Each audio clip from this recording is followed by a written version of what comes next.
चल, एक क्वेश्चन चल रहा था ना, कॉपी दीजिएगा हमको, डायग्राम बनाइए वाला। कुछ नहीं बनाएंगे, बनाएंगे, देखिए डायग्राम नहीं बन, बस क्वेश्चन लिखवा के समझा के छोड़ दिए थे, कुछ बनवाए नहीं थे।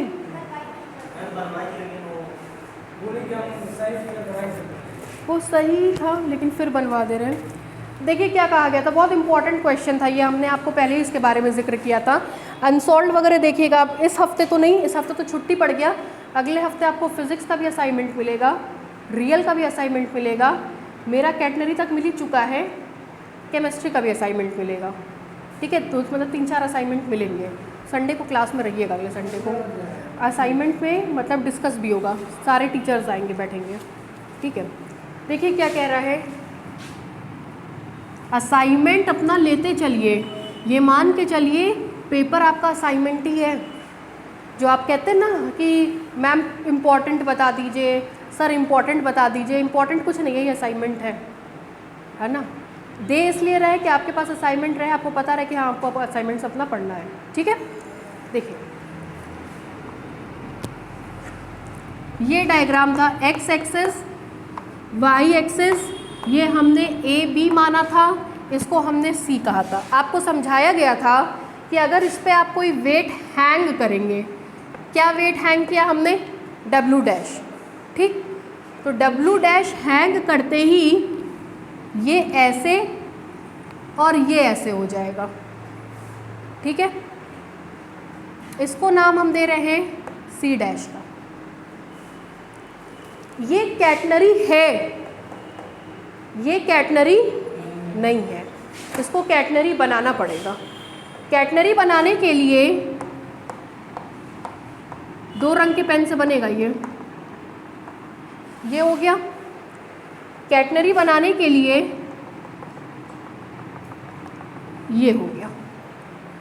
सारे पॉइंट्स लिख रहे हैं, देखिए सबसे पहला पॉइंट, एक कैटनरी से कितनी कैटनरी बन गई, 2 कैटनरी,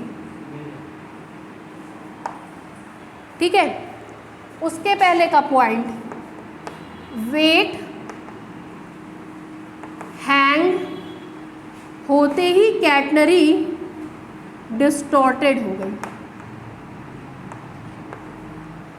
वेट हैंग होते ही कैटनरी डिस्टॉर्टेड हो गई।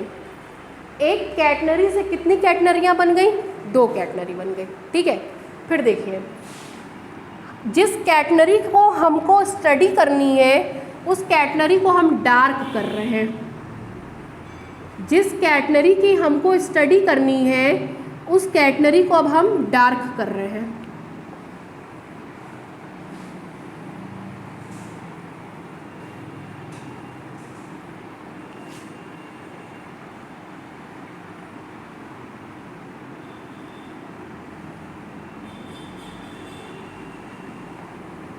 कर दिया, इसी कैटनरी की स्टडी करनी है। दिख रहा होगा आपको ये पॉइंट डी, सबसे निचला पॉइंट इस कैटनरी का, मतलब लोवेस्ट पॉइंट। कौन सा पॉइंट, लोवेस्ट पॉइंट। तीसरा सी जो है ओल्ड कैटनरी का एलपी भी है, लोवेस्ट पॉइंट भी है, प्लस वर्टेक्स भी है, ये, ठीक है। फोर्थ, न्यू कैटनरी का डी लोवेस्ट पॉइंट है और डी वर्टेक्स है। वर्टेक्स और लोवेस्ट पॉइंट क्या होता है, जो सबसे निचला हिस्सा होता है। अगर इस कैटनरी को आप वॉच कर रहे हैं तो इस कैटनरी का सबसे निचला हिस्सा ये है ना। तो डी न्यू कैटनरी का एलपी भी है और वर्टेक्स भी है, ठीक। सी डैश कौन है, वेट लटकाने के बाद सी डैश न्यू पोजीशन है। किसकी न्यू पोजीशन है, सी की। 5th पॉइंट, सी डैश कौन है, सी डैश कौन है, ये लटक के यहाँ आ गया, न्यू पोजीशन ऑफ सी। पहले तो ये 5 पॉइंट आपके दिमाग में बैठना चाहिए, जब तक ये 5 पॉइंट नहीं बैठेगा क्वेश्चन नहीं समझ में आएगा। क्या क्या पॉइंट हमने आपसे डिस्कस किया? सबसे पहले हमारे पास कैटनरी थी ए सी बी, ठीक है, उसके किसी पॉइंट जो सी पॉइंट था यही आपका लोवेस्ट पॉइंट और वर्टेक्स था जो कि सबसे नीचे पाया गया, ठीक है। उसके बाद हमने इस लोवेस्ट पॉइंट पर एक वेट क्या हैंग कर दिया, डब्ल्यू डैश। जैसे ही आप इस पे हमने बताया था आपको कि जैसे ही हम इस पे वेट हैंग करेंगे, दबाइए नीचे, वी शेप में आ गया, कैटनरी डिस्टॉर्टेड हो गई। इस कंडीशन में इसको कैटनरी बनाना पड़ेगा। तो मान लेंगे कि ये वाला जो हिस्सा था ये इस कैटनरी का था, ये वाला जो हिस्सा है ये इस कैटनरी का है।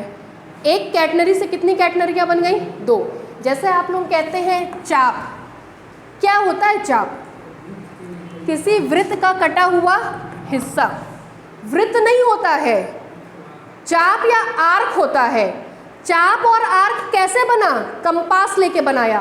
कंपास लेके बनाया मतलब वृत्त का कोई कटा हुआ हिस्सा चाप या आर्क कहलाता है। उसी तरीके से ये जो रस्सी है ये किसका हिस्सा है?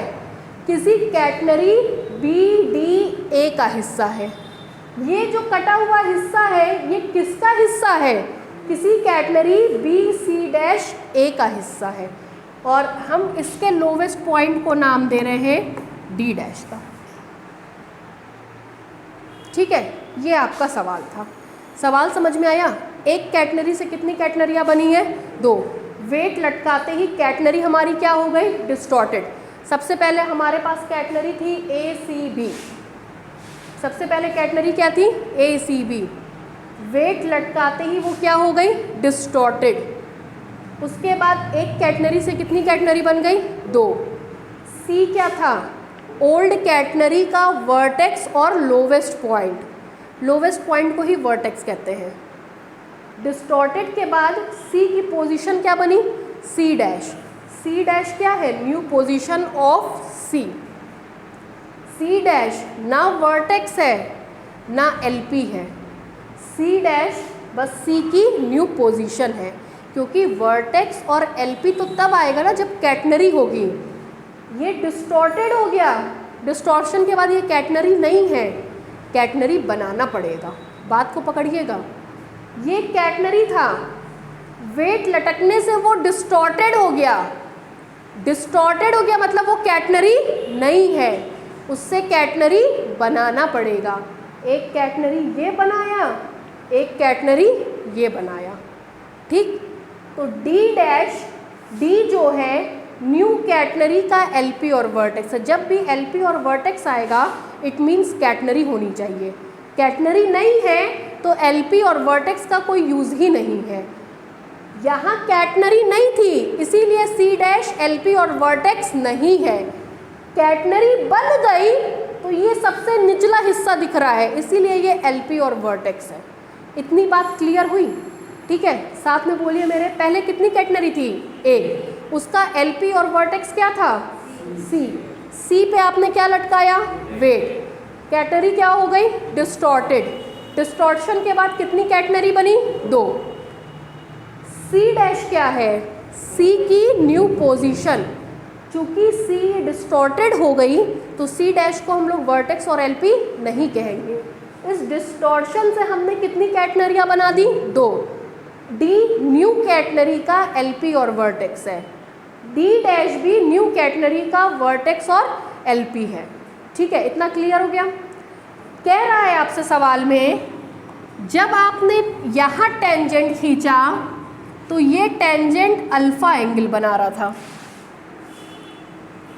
ये टेंजेंट अल्फा एंगल बना रहा था।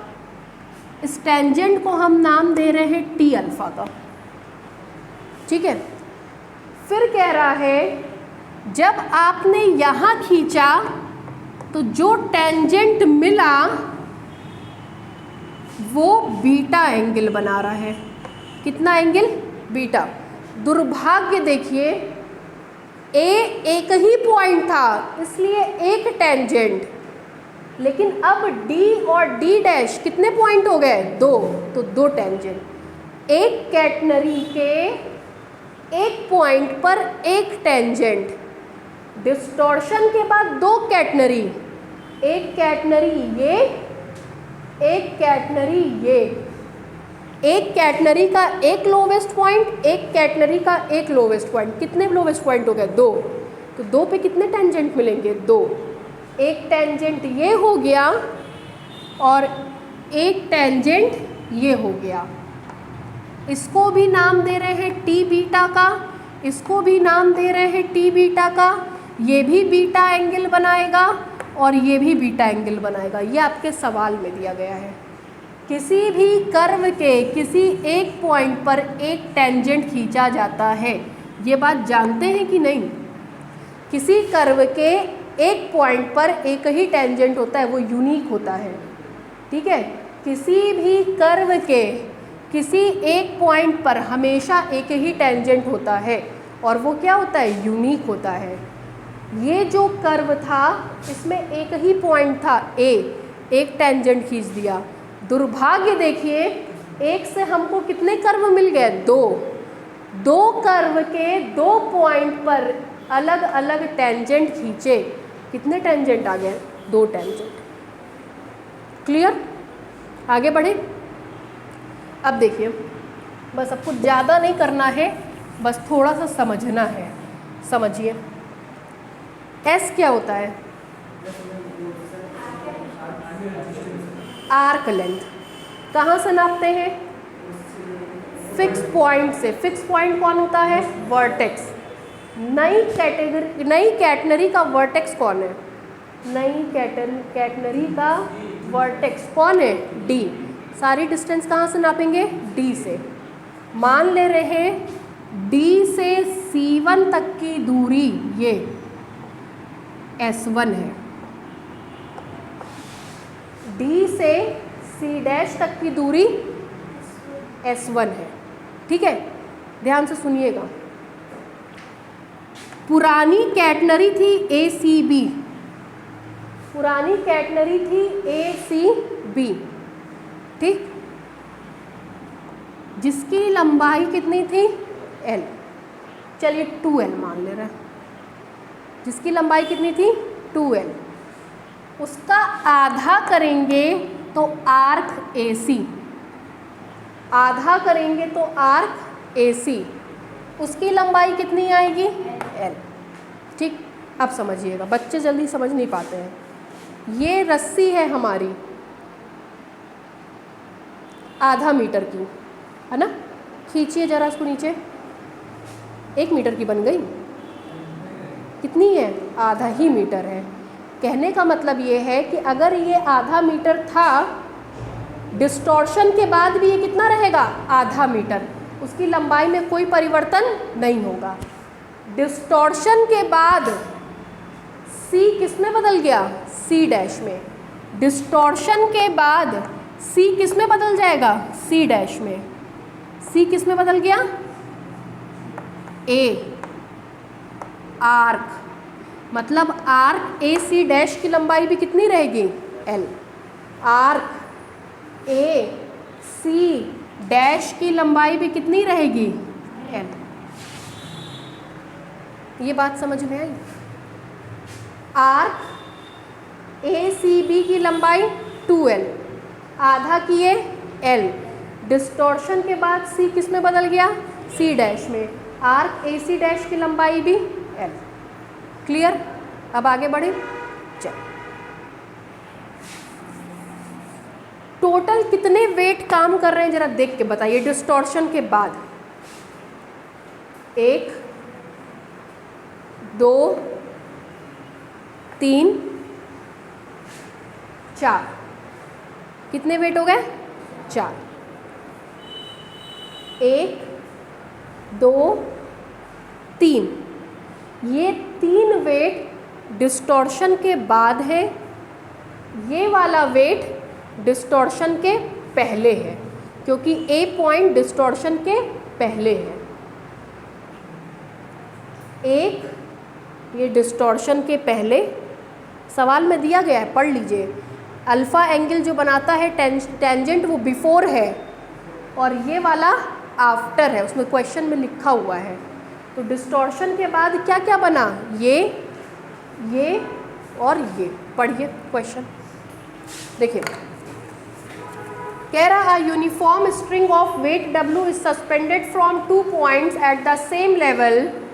आगे देखिएगा, if alpha and beta are now the inclinations to the horizontal of the tangent at the highest and lowest point. Highest point पे टेंजेंट अल्फा, लोवेस्ट पॉइंट पे टेंजेंट बीटा। हाईएस्ट पॉइंट पहले से था, इसलिए डिस्टॉर्शन के पहले, lowest point LP distortion के बाद मिला, इसलिए आफ्टर डिस्टॉर्शन। हमने आपसे सवाल किया था कि आफ्टर डिस्टॉर्शन कौन कौन से वेट काम कर रहे हैं, गिन के बताइए। टी बीटा और W डैश। देखिए बना रहे हैं तीनों को।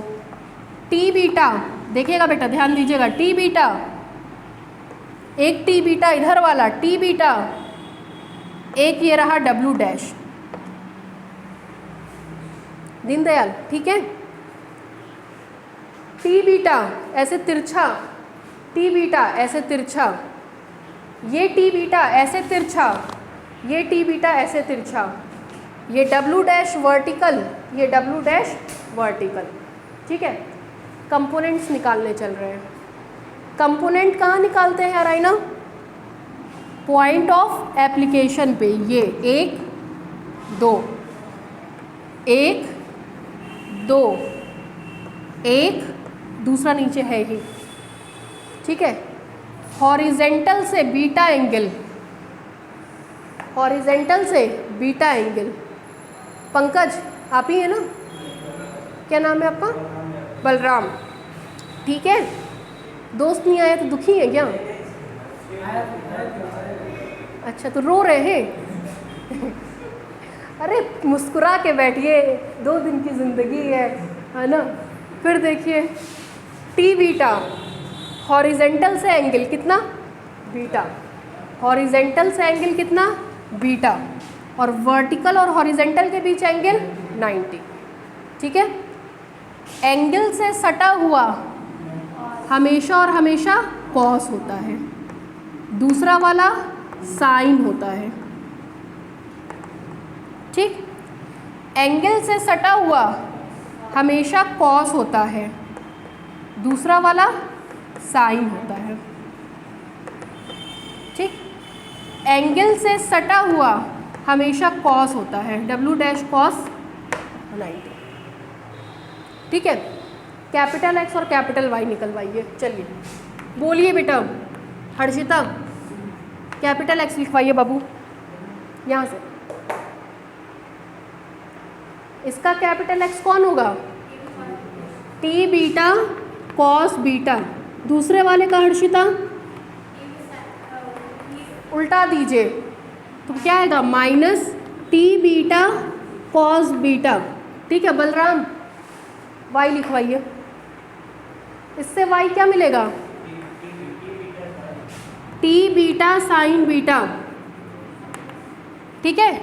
इससे लिखवाइए, ऊपर है ना तो प्लस के साथ टी बीटा साइन बीटा। तीसरे वाले से लिखवाइए, नीचे है, ऊपर करेंगे तो माइनस W डैश, ठीक है। सिस्टम इक्विलिब्रियम में होगा तो कैपिटल X 0 और कैपिटल Y 0। कैपिटल X 0 तो हमको दिख ही गया है ना, और कैपिटल Y भी क्या होना चाहिए? 0। This implies that 2 T beta sine beta minus W dash is equal to 0। This implies 2 T beta sine beta is equal to W dash. This implies 2, T की वैल्यू प्रूफ कराए थे। लोवेस्ट पॉइंट पे जो T होता है W into C होता है। क्या होता है? W into C। तो यहाँ पे जो T बीटा लिखे हैं ये भी तो लोवेस्ट पॉइंट पे ही है, तो क्या मिलेगा W इंटू सी, क्या मिलेगा W इंटू सी। क्लियर है मेरी बात? पक्का? तो लिखिए थोड़ा सा पहले इसमें लिखिए,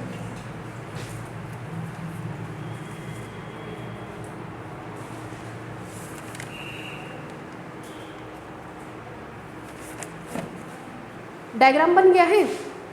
नहीं, चलिए देखिए लो, W into C sine beta is equal to W dash, ठीक है। इससे C का मान निकाल लीजिए, C is equal to W dash upon 2W sine beta, ठीक है। एक स्टेप बताती हैं, अब जगह खाली कराइए थोड़ी सी, लिखिए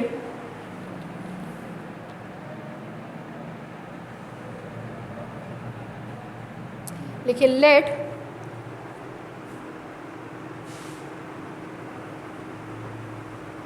let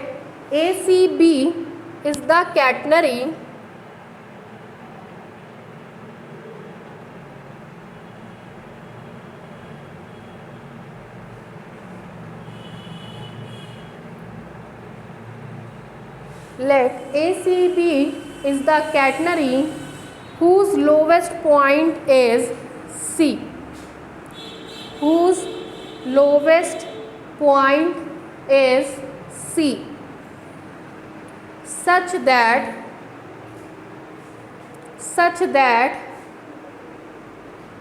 the length of the catenary is 2L, such that the length of the catenary is 2L.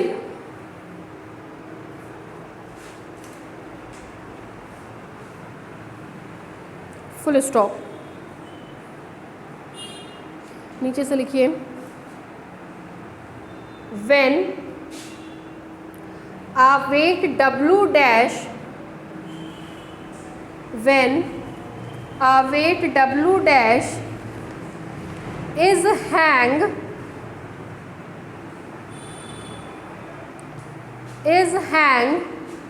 at the point C,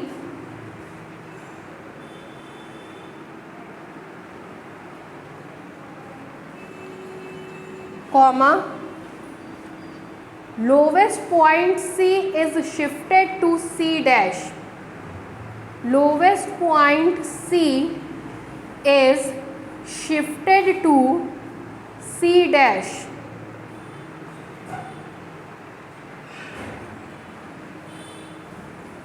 and the catenary will be distorted.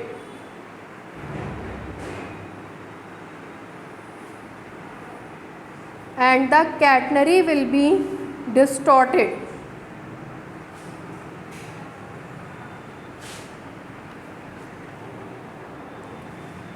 Full stop.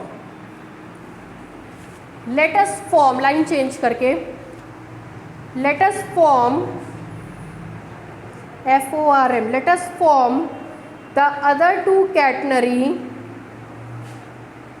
let us form the other two catenary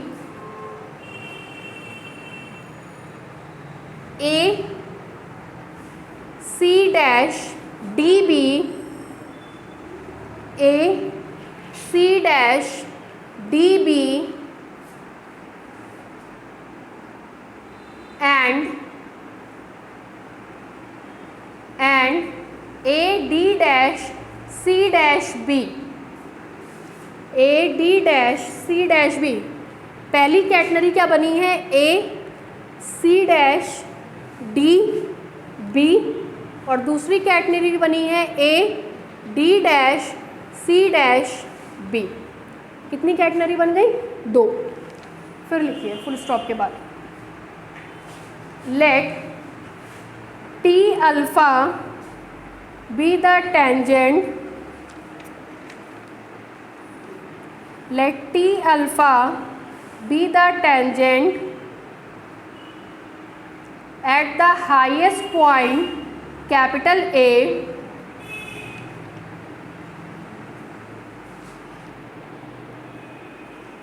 at the highest point capital A, such that it makes an angle alpha such that it makes an angle alpha from the horizontal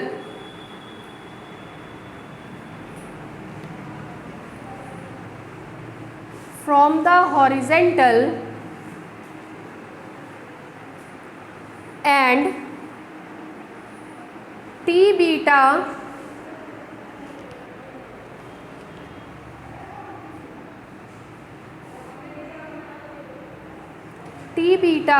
be the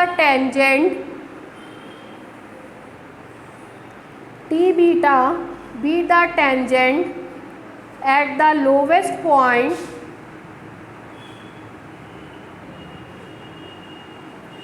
D and D dash such that it makes an angle beta from the horizontal.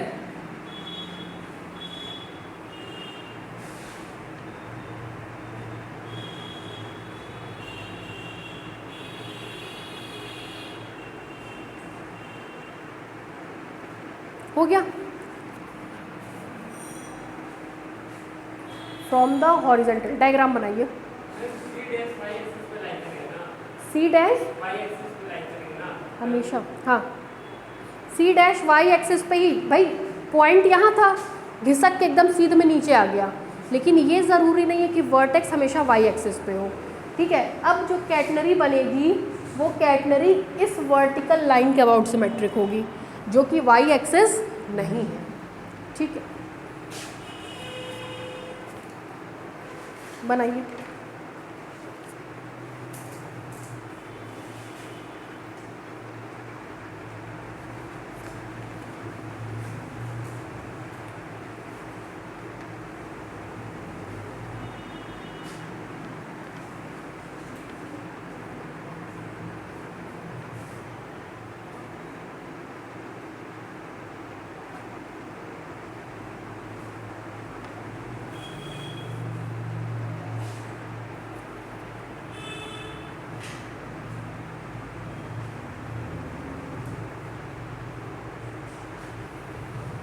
Diagram में ये भी बनाइएगा, ये तीनों भी बनेगा। और चाहिए तो ये लिख लीजिए कहीं, ये आपके नॉलेज के लिए ज़रूरी है। जनरली बच्चे इस क्वेश्चन से भागते हैं क्योंकि कॉन्सेप्ट ही नहीं पता है। कम से कम कभी भविष्य में ज़रूरत पड़ेगी तो समझा तो पाएंगे आप कि ये क्या हुआ है।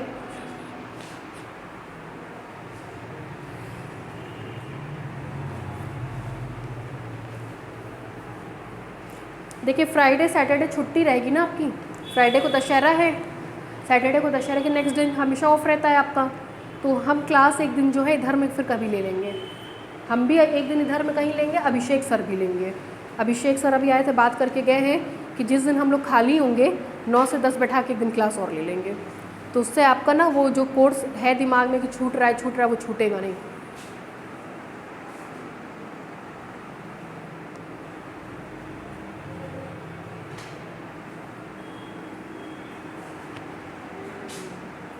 और अगले संडे असाइनमेंट क्लास है, एक्स्ट्रा क्लास भी रहेगा, क्योंकि फिर दिवाली का ऑफ पड़ेगा, वो भी मेरे ख्याल से फ्राइडे सैटरडे ही पड़ेगा।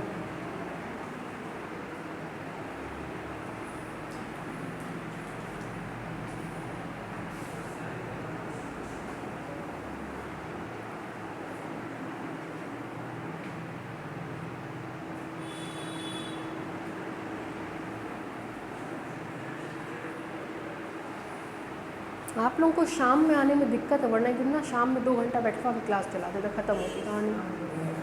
वही कह रहे दिक्कत है, वरना शाम में जाए, सुबह ही एडजस्ट करिए।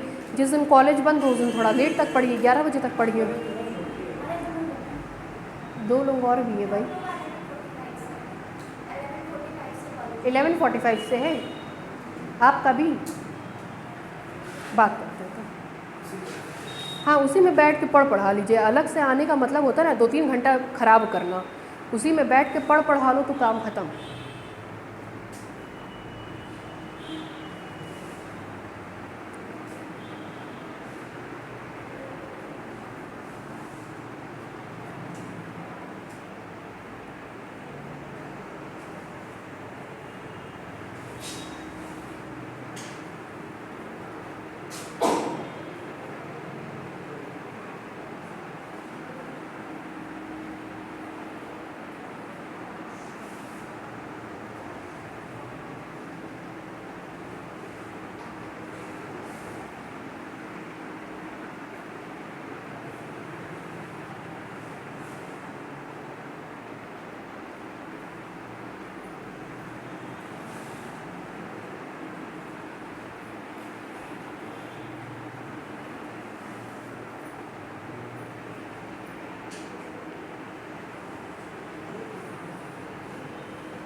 हो गया भाई।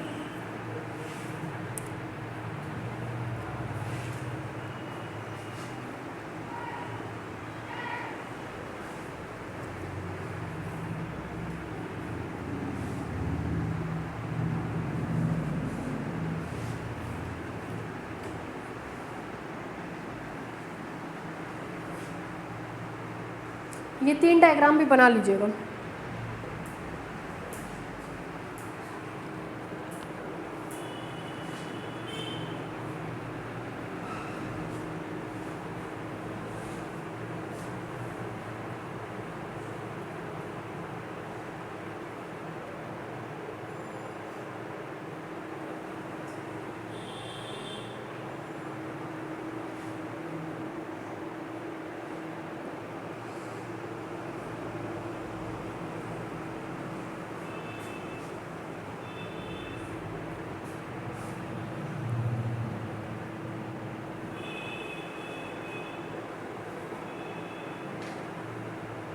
हो गया। चलिए, सी क्या होता है? Small C. मेरे हिसाब से यहाँ तक डायग्राम बन गया है ना। मेरे हिसाब से यहाँ तक स्मॉल सी होना चाहिए था, है ना। डिस्टॉर्शन के बाद तो ये स्मॉल सी रहा नहीं। वर्टिकल डिस्टेंस को हम लोग क्या मानते हैं? y। वर्टिकल डिस्टेंस को क्या मानते हैं? y। देखिए, दिस इम्प्लाइज, अब यही लिखना है, यहाँ देखिए 2 t is equal to w into Y, है ना। t is equal to w into Y और t not is equal to w into C. t is equal to w into Y. Harshita ठीक है ना, प्रूफ है इसका कॉपी में, है ना। साथ में आएगा sine beta is equal to w dash. This implies 2w, जरा सा y का मान बोलिए। y is equal to c sec psi. c sec, इस पॉइंट पे साई का मान कितना है? बीटा। c sec साई मतलब beta. Sine beta is equal to w dash. This implies that 2wc sine beta sec beta को लिख सकते हैं 1/cos beta is equal to w dash.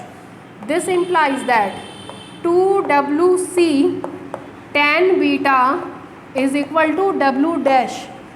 This implies that c is equal to w dash upon 2w tan beta. पिछली बार direct लिखवाए थे, इस बार थोड़ा सा सॉल्व करके लिखवा दिए,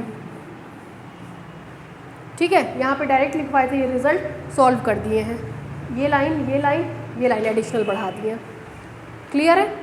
आगे बढ़े, लिखिए, नीचे से लिखिए।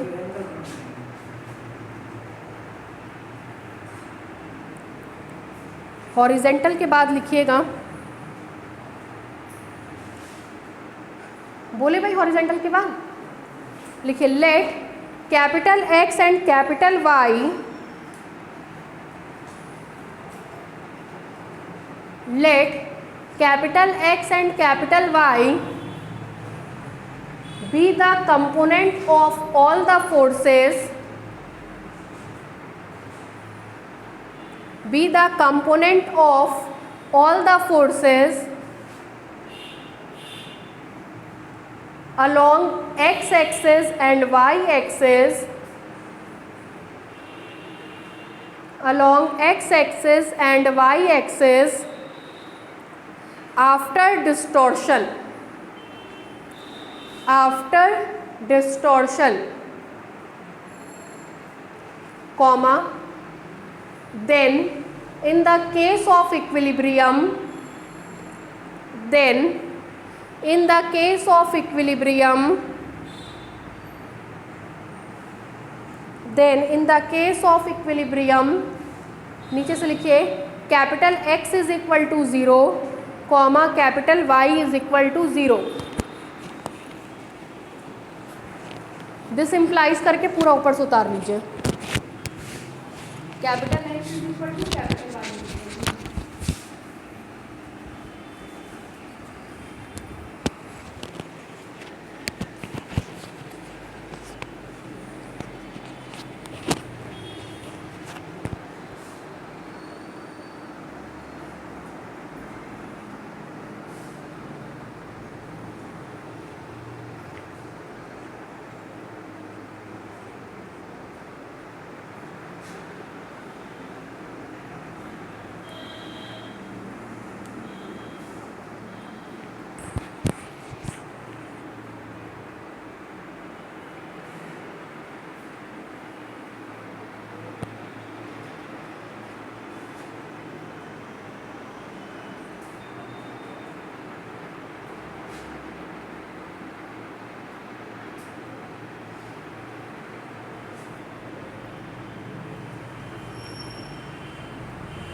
W इंटू वाई, यहाँ लिख लीजिएगा, यहाँ लिख लीजिए since T beta is equal to W into Y, और यहाँ लिख लीजिए since y is equal to C sec psi।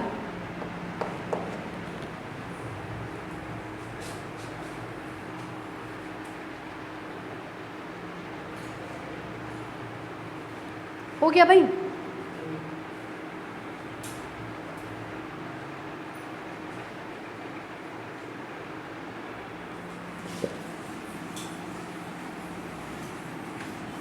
आगे बढ़े, चलिए अब देखिए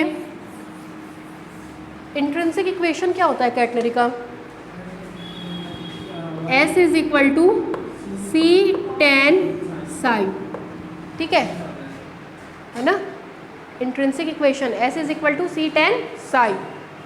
आफ्टर डिस्टॉर्शन, सुनिएगा, आफ्टर डिस्टॉर्शन, डिस्टॉर्शन के बाद ये इक्वेशन रीराइट कर रहे हैं C डैश के लिए और A के लिए।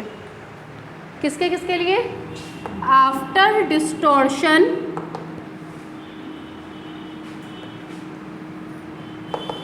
Rewrite above equation for points, किस किस पॉइंट्स के लिए? C डैश एंड A, ठीक है, लिखवाइए। C डैश पर S का मान S1 है, C डैश पर S का मान S1 है, और एंगल कितना है? बीटा। एंगल कितना है? बीटा। क्या मिलेगा? S1 is equal to C tan beta. A के लिए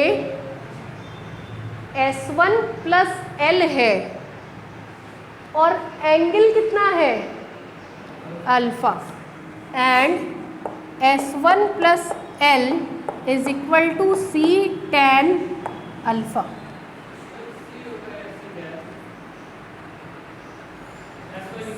C dash S1 is equal to angle beta.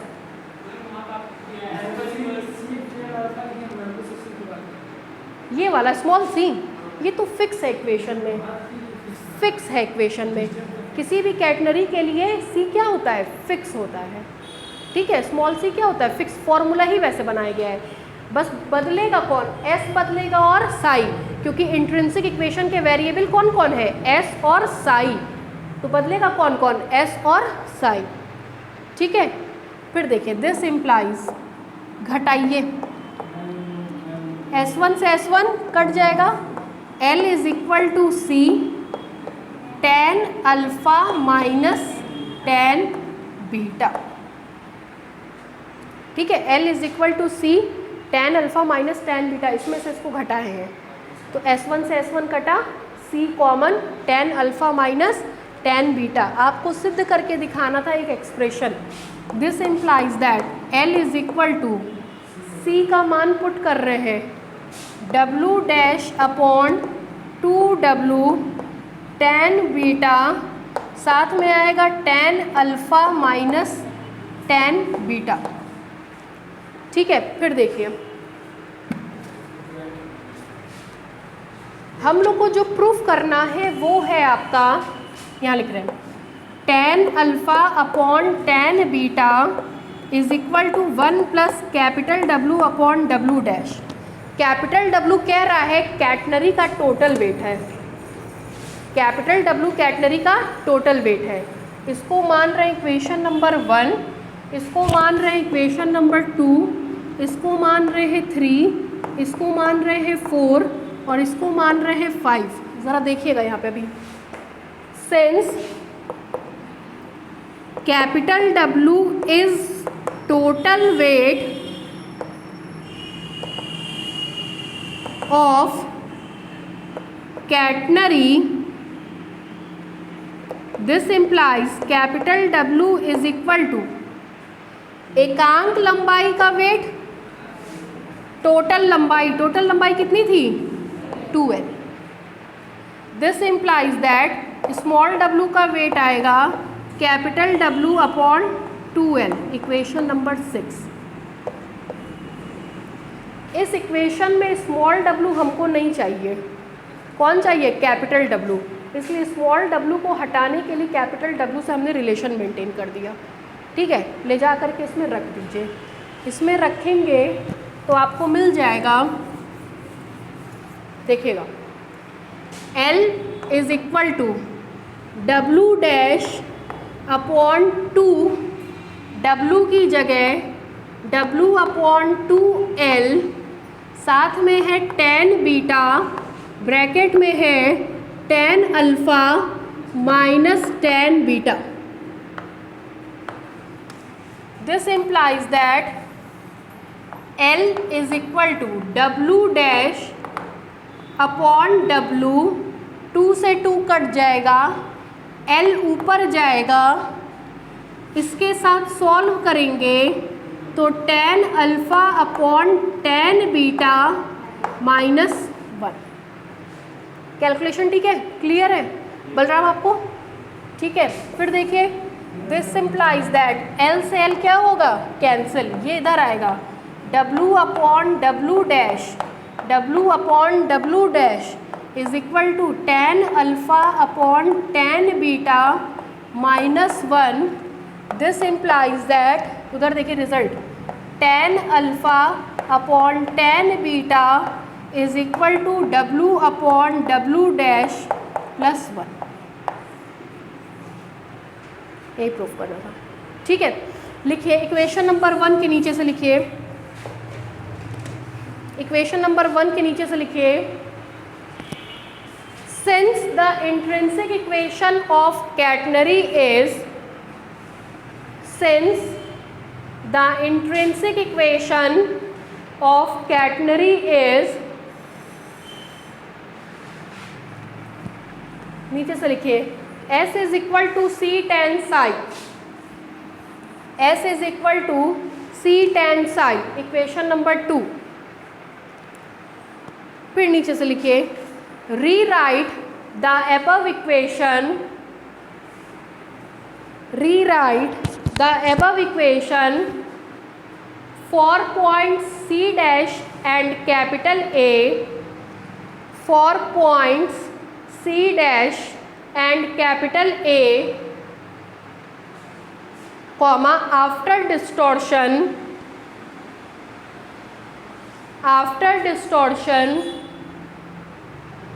comma we have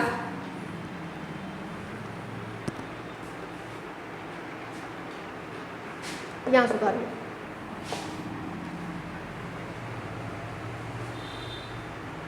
यहाँ से इक्वेशन नंबर 4 तक उतारिए, 3 और 4 इक्वेशन, इक्वेशन नंबर 3 और इक्वेशन नंबर 4।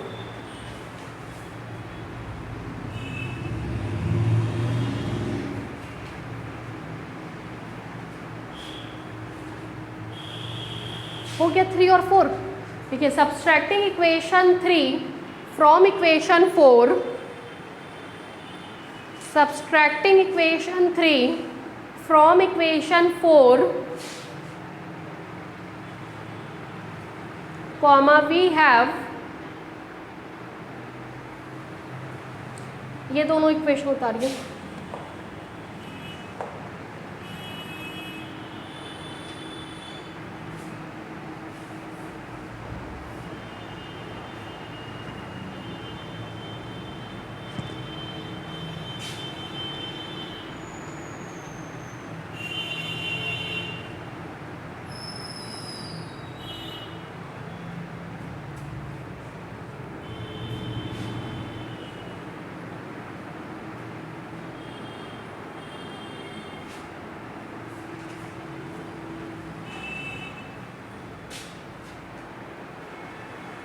हो गया। आगे 5 के आगे लिख लीजिएगा यूजिंग इक्वेशन 1, 5 के आगे ब्रैकेट में लिख लीजिएगा यूजिंग इक्वेशन 1, पूरा उतार लीजिए। Since W is the total weight of the catenary,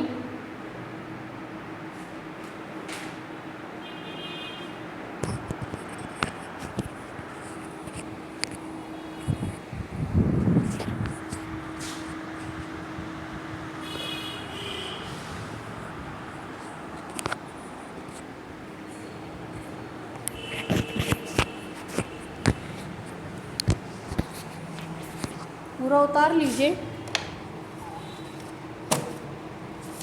main topic आपका ख़त्म हो गया है। एक छोटा सा टॉपिक है, हेडलाइन डलवा के छुड़वा रहे हैं 1 घंटे का, वो बताएंगे नेक्स्ट टर्न पे। Approximation of common catenary, catenary का जो मेन था वो हम पढ़ा चुके हैं, ये साइड टॉपिक है। इसी हफ्ते दशहरे के पहले पढ़ाएंगे। आपसे कहें तो दिवाली के पहले कोशिश करेंगे कि आपका ख़त्म हो जाए फर्स्ट सेक्शन, दिवाली के पहले ख़त्म कर देंगे। पूरा उतार लीजिए, ये डाल के छोड़ दीजिएगा। अप्रॉक्सीमेशन ऑफ कॉमन कैटनरी कई बार आता है, कई बार नहीं आता है, कोई खास नहीं है।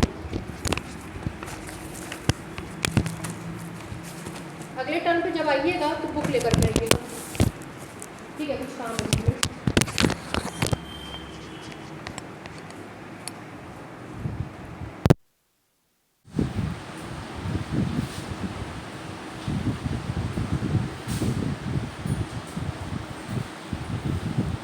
गेम थियरी कैसा चल